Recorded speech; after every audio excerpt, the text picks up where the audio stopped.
Oke, sebelum kalian lihat video saya, untuk menambah literatur, saya juga ada blog di sini. Saya menerangkan singkat tentang perubahan sosial. Kalian bisa cek di blog ini. Saya sudah sediakan di deskripsi bawah, dan kalian juga bisa unduh PPT-nya di Google Drive ini.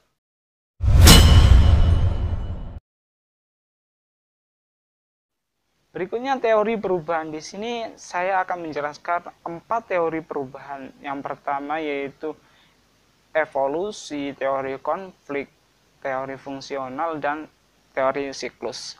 Oke. Untuk pertama, teori evolusi menjelaskan bahwa perubahan sosial memiliki arah yang tetap dan dialami oleh setiap manusia. Tokoh yang dalam teori perubahan evolusi adalah Emil Durkheim dan Ferdinand Tönnies. Arah tetap yang dimaksud adalah perubahan sosial akan terjadi secara bertahap mulai dari awal hingga akhir. Saat telah tercapainya perubahan terakhir, maka tidak akan terjadi perubahan lagi. Yang kedua adalah teori konflik. Teori konflik menjelaskan bahwa perubahan sosial dapat berbentuk konflik. Konflik berasal dari pertentangan kelas antara penguasa dengan masyarakat yang tertindas, sehingga melahirkan perubahan sosial yang mengubah sistem sosialnya. Tokoh teori konflik adalah Karl Marx dan Ralph Dahrendorf. Menurut Karl Marx, konflik sosial merupakan sumber yang paling penting dan paling berpengaruh terhadap semua perubahan sosial. Teori fungsional menjelaskan bahwa perubahan sosial merupakan suatu keseimbangan dalam masyarakat. Jadi, teori fungsional hanya menerima perubahan yang bermanfaat untuk masyarakat. Kalau enggak bermanfaat, ya tidak disebut perubahan sosial lah. Tokoh dalam teori fungsional adalah William Ogburn. Berikutnya adalah teori siklus. Teori siklus adalah perubahan sosial yang terjadi selama bertahap dengan perubahan yang tidak akan berhenti walau pada tahapan terakhir yang sempurna. Perubahan tersebut akan kembali ke awal untuk peralihan ke tahap selanjutnya, sehingga tergambar sebuah siklus. Kalian pernah lihat siklus hujan kan? Dari laut hujan menguap menjadi awan, terus hujan lagi, kembali ke laut lagi, siklus namanya. Jadi tidak ada putusnya, selalu berputar. Itu menurut teori siklus. Tokoh dalam teori siklus adalah Oswald Spengler dan Arnold Toynbee. Oke, berikutnya adalah bentuk perubahan sosial. Bentuk perubahan sosial itu saya ada 4 ya. Pertama, perubahan revolusi dan evolusi. Kalau perubahan revolusi itu perubahan yang cepat.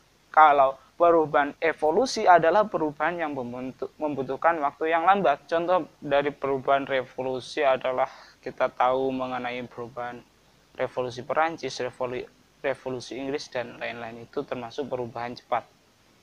Perubahan yang dikehendaki dan perubahan yang tidak dikehendaki. Apa sih yang dikehendaki? Ya, secara logisnya dikehendaki ya sesuai keinginan kita, dan kalau nggak dikehendaki ya tidak sesuai keinginan kita lah. Perubahan dikehendaki. Ini saya menjelaskan mengenai buku ya. Merupakan perubahan yang diperkirakan sesuai dengan perubahan di masyarakat agar lebih teratur dalam segala bidang pembangunan. Apa sih contoh dari perubahan yang dikehendaki? Misalnya perubahan tata cara memilih presiden. Dahulu presiden dipilih oleh lembaga perwakilan rakyat atau DPR. Sekarang dipilih secara langsung oleh rakyat. Kedua adalah perubahan yang tidak dikehendaki, yaitu merupakan perubahan yang terjadi tanpa disengaja dan tidak diinginkan oleh masyarakat. Misalnya akibat urbanisasi. Urbanisasi itu perpindahan dari desa ke kota. Akibat urbanisasi, masyarakat perkotaan lingkungannya menjadi kumuh.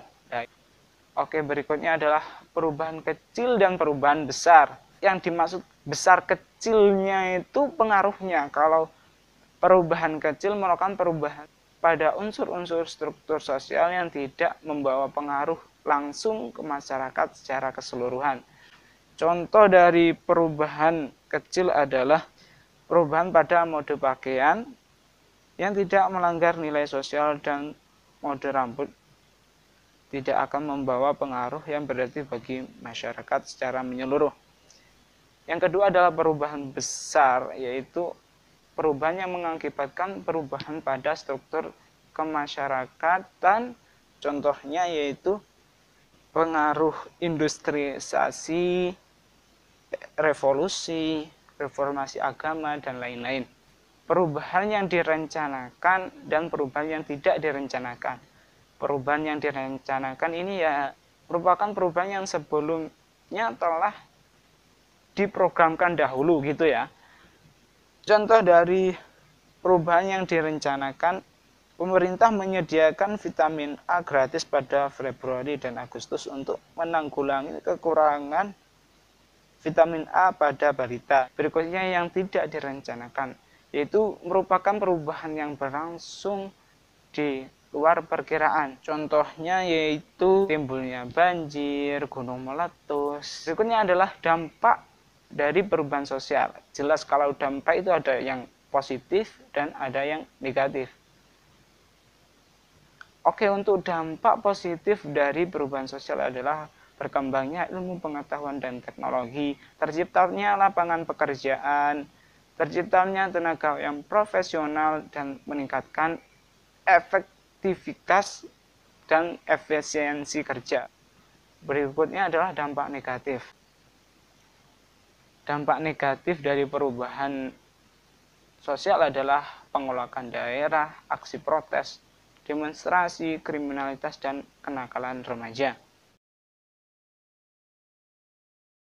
Di awal video saya menjelaskan bahwa proklamasi termasuk perubahan. Di sini proklamasi itu termasuk perubahan yang dikehendaki ya, karena sudah direncanakan oleh Bapak pahlawan, dan kemudian itu adalah perubahan besar. Artinya berpengaruh bagi masyarakat.